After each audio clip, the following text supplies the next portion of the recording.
Now, every now and then, Nintendo introduces a new character you can play as in their more co-op based games. One of these is Nabbit, a cheeky little creature that runs around the place, being in your way constantly, and can also be played as in certain games. But how did he evolve over time in terms of gameplay, use, story, and design?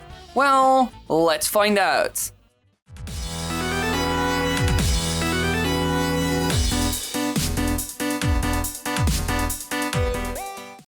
The world of Zelda and Mario is filled with wonders to be seen by players. Beautiful things like... What are you doing? You should be checking out these amazing designs, all inspired by Nintendo titles. Like this one! Epic! Or this amazing looking one. Whoa! So be sure to click that link in the upper right corner or description to get yours now. Nintendo style will last more than a while. Now, Nabbit first appeared as an enemy in New Super Mario Bros. U and a playable character in New Super Luigi U. Its name is a play on the words nab and rabbit. He's a thief after all who steals items, particularly from toad houses, and runs away with them in his bag. And just looking at him, you can see he has some rabbit traits. From a design and behavior standpoint, he was clearly inspired by one character seen in the series before, Bowser Jr., because he also wears a white handkerchief with a drawing of a large mouth with sharpened teeth, similar to Bowser Jr.'s mask. Besides that, he also acts a bit like him as well, both being quite cartoonish and childish in behavior. They also both like being mischievous. It's just part of both of them. So I'm quite certain that Bowser's son inspired this new enemy. However, there's also another character not made by Nintendo that he has some similarities to. The Noid, which is a character for an advertisement Domino's Pizza created in the 1980s. And it's weird. It's really...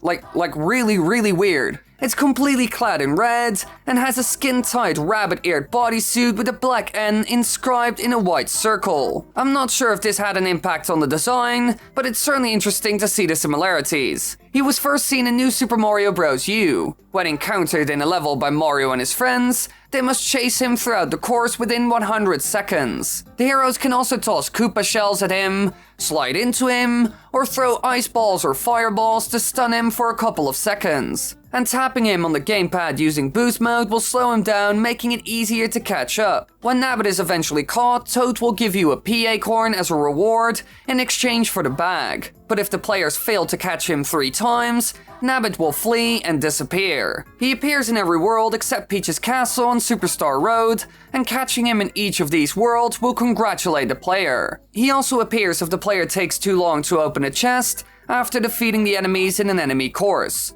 in which case he steals the item from the chest. So this character basically served one role in the game, creating a minigame in individual levels. All of a sudden, the Toad houses had a bigger role in the game as well. They played a vital role in Nabbit's plan after all. So now they aren't just places where you can get loot from Toad, but this time around, there seem to be side quests attached to them. A little objective that you can encounter in the game that will get you a useful reward for your adventure. Nintendo has introduced things like this before with the random enemy groups walking the map in Super Mario Bros. 3, for example. That's the first game where we ever saw that. Now, they clearly wanted to add something like this to the series that's basically the revival of the 2D side-scroller era of Super Mario. All these chasing segments also remind me of Bowser Jr. in the original New Super Mario Bros., running from tower to castle and so forth. And I bet they got the idea from that. Now, these events are a ton of fun and work extremely well with a 2D side-scroller. You're always running from left to right, so nothing changes there. However, this time there's like a timer with Nabbit trying to get away from you. This adds a bit of pressure, which forces you to be fast and think quick. The items that you can use to slow him down add to this element as well. Overall, a really cool aspect that makes the game better for sure. However, after this debut, things would change quite a bit. Because in the next game, this time Luigi themed, he had another kind of purpose. This time as a new playable character who even replaces Mario, which is quite a step up for him. Now he can't use power-ups except for superstars, hold anything, or ride Yoshis, but he is immune to all enemy attacks. though he can still get knocked back by a tougher enemy, such as Grolls. Another thing that can still happen is losing lives by falling into lava, poison water, bottomless pits, getting crushed by certain obstacles, getting eaten by a cheap chomp,